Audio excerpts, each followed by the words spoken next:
আসসালামু আলাইকুম, welcome back to my channel tasty town by Riles mom. আজকে আমি আপনাদের সাথে শেয়ার করব গরুর হাড় দিয়ে বুটের ডালের তরকারির রেসিপি। চলুন শুরু করি। আমি এখানে একটা প্যান গরম করে পরিমাণ মতো সরিষার তেল দিয়ে দিলাম আমি এখানে গরম মশলা, তেজপাতা, দারচিনি, এলাচ।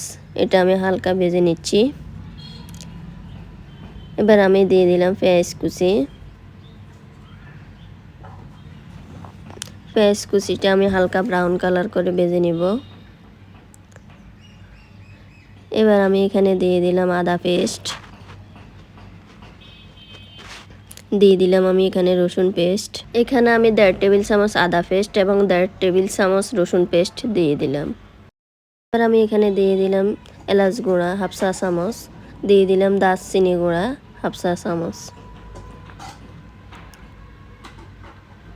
অল্প একটু পানি অ্যাড করে নিলাম যেন নিচে না লেগে যায়। দিয়ে দিলাম আমি এখানে ধনিয়া গুঁড়ো 2 চা চামচ, দিয়ে দিলাম আমি এখানে 3 চা চামচ জিরা গুঁড়ো, 3 চা চামচ দিয়ে দিলাম আমি এখানে শুকনো লাল মরিচের গুঁড়ো,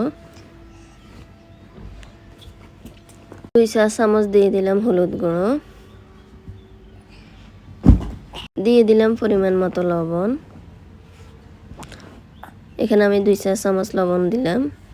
অল্প একটু পানি দিয়ে শুকনো উপকরণগুলো আমি কষিয়ে নিব। মশলা সব কষিয়ে নেওয়ার পর আমি এখন এখানে দিয়ে দিব গরুর হাড়গুলো আমি আগে পরিষ্কার করে ধুয়ে নিয়েছি। মশলার সাথে এবার হাড়গুলোকে আমি ভালোভাবে মিক্স করে নিচ্ছি। মশলার সাথে কিছুক্ষণ হাড়গুলোকে কষিয়ে নেওয়ার পর আমি এখন এখানে দিয়ে দিব অল্প একটু পানি দিয়ে আমি আরও কিছুক্ষণ সময় নিয়ে কষিয়ে নিব। হাড়গুলো 50% সিদ্ধ হওয়ার পর আমি এখন এখানে দিয়ে দিব আমার আগেই পরিষ্কার করা বুটের ডালগুলো। আমি এখানে 500 গ্রামের মতো ডাল নিয়েছি। এবার আমি ডালগুলো দিয়ে দিব। ডালগুলো দিয়ে দেওয়ার পর আমি হাড় এবং মশলার সাথে সবগুলো মিক্স করে নেব। উপকরণ সবগুলো মিক্স করে নেওয়ার পর আমি এখন চুলার আঁচ হাই হিটে করে দিব। এবার আমি ঢাকনা দিয়ে 10 মিনিটের মতো কষিয়ে নেব। ফিরে এলাম 10 মিনিট পর।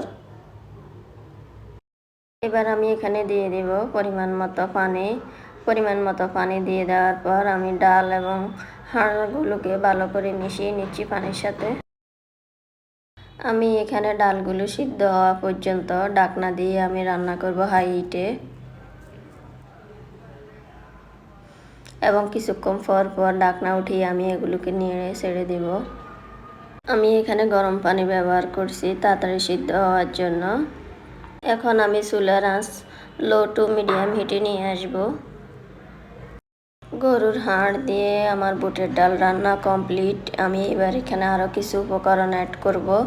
আমি এখানে দিয়ে দিলাম 1/2 চা চামচ সাদা কালো গোলমরিচের গুঁড়ো, দিয়ে দিলাম 2 চা চামচ ভাজা জিরের গুঁড়ো, দিয়ে দিলাম 1/2 চা চামচ জয়ত্রী গুঁড়ো। এবার আমি এখানে শুকনো মরিচ এবং রসুন দিয়ে তেল বাগার দিয়ে দিলাম। এই ডালটা এরকমই থাকবে, সিদ্ধ হয়ে যাবে কিন্তু ভেঙে যাবে না। এই ডালটা পরোটা কিংবা লুচি বা ভাতের সাথে খুবই ভালো যাবে। এখন আমি ডালটা পরিবেশন করে নিলাম। আমার ভিডিওটি যদি ভালো লেগে থাকে তাহলে লাইক, কমেন্ট, শেয়ার করতে ভুলবেন না। আল্লাহ হাফেজ, আসসালামু আলাইকুম।